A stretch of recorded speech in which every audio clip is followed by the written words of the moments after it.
everybody, my name is Nate Winters. I'm the Director of Sales and Certified Sommelier here at Troon Vineyard and Farm. Today we find ourselves inside of the cellar with the winemakers. You want to introduce yourself? Yeah, I'm Nate Wall, the winemaker. And Michael Wagner, assistant winemaker.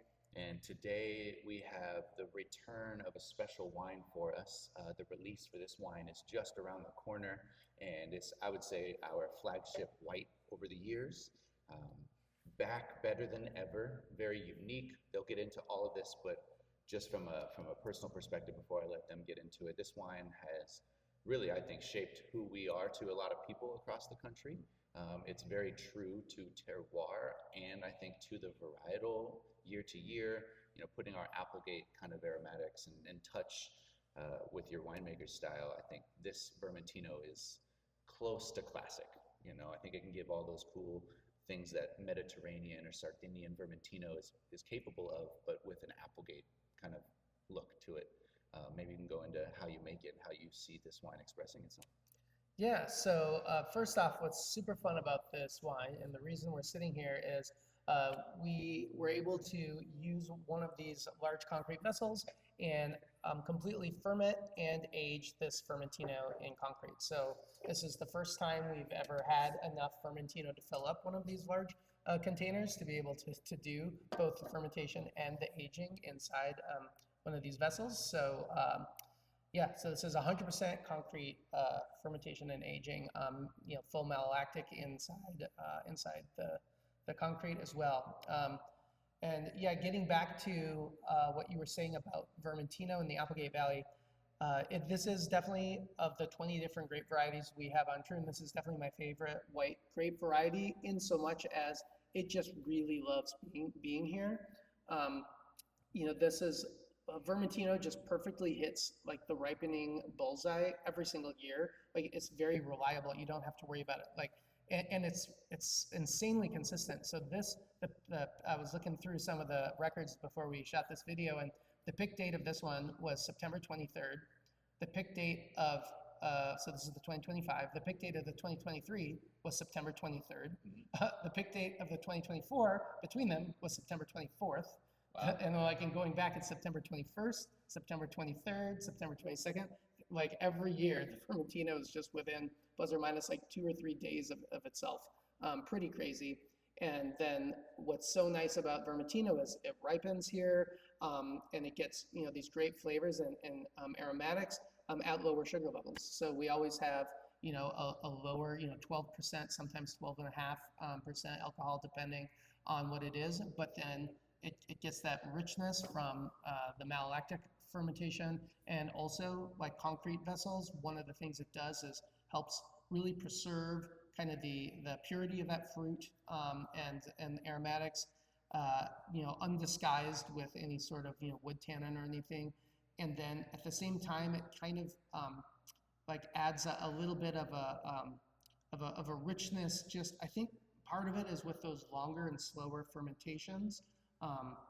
This probably took like 6-7 weeks to finish fermentation, and that just really adds this texture to the wine that makes it feel a little weightier than like its alcohol certainly would indicate. Yeah, I really loved the tasting that we did, I guess a year and a half ago now. We did a really nice lineup of a bunch of different Vermentino from around the world, and a few of them had concrete or extended lees in the mix of these wines, and we did it blind. And one of my favorite was Nate's. From what vintage was that again? 23. I think it was before that. Was it maybe 22? But obviously really love Vermentino from our property specifically, and with Nate's vision in mind. And so this is something he was looking forward to making for a while, because again, we had to have enough Vermentino to do it. You can see these tanks behind us. We literally fit inside when we're cleaning them out. So this year we pressed the Vermentino to a tank, which we then rack into the concrete vessel to ferment. Then when it was done, we racked it off lees again and actually refilled that tank and topped off with maybe like a barrel, I would say, of Vermentino that was originally fermented in oak. and then we let it sit there until bottling. Because we don't fine and filter, we do a slight SO2 addition right before we bottle. We do a final rack just to make sure that everything's settled, and what you get is the best possible wine when you're drinking it. So after I did that, putting my head in the tank was the best experience making wine this year so far, just because it has this really beautiful, rich, flavorful aroma that you're getting right now when we're tasting it and drinking it. It kind of has this like brioche almond croissant, like there's a little bit of this sweet dessert element, and so having your head inside the vessel that just all happened in was really amazing. And then it obviously translates to glass too, but I think that this grape just really gives you a beautifully balanced wine every time, and the addition of the concrete, as Nate said, is adds a really nice weight to it. This wine, my favorite wines are the ones I just want to smell and not drink. And so I get lost in the aromatics.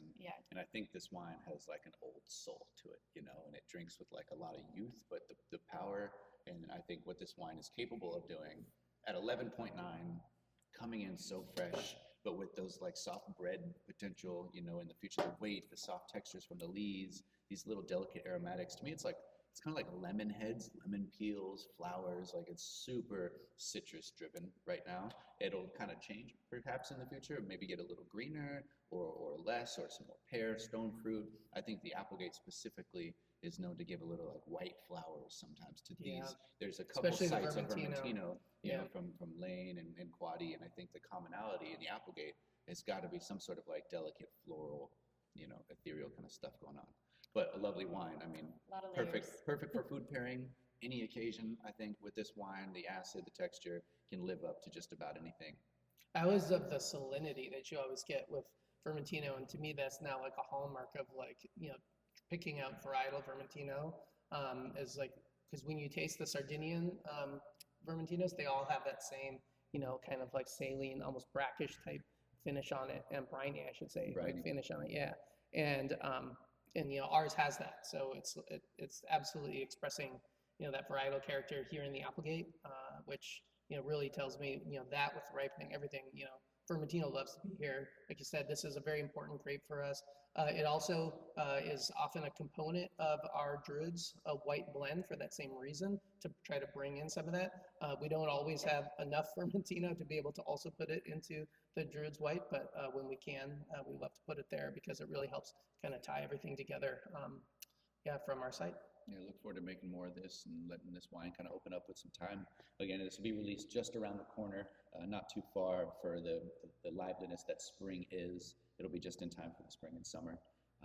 2025 Vermentino, again, fermented in concrete, aged in concrete.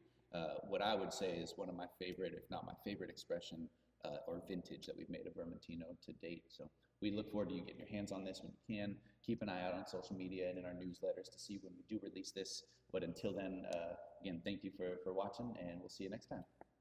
Cheers.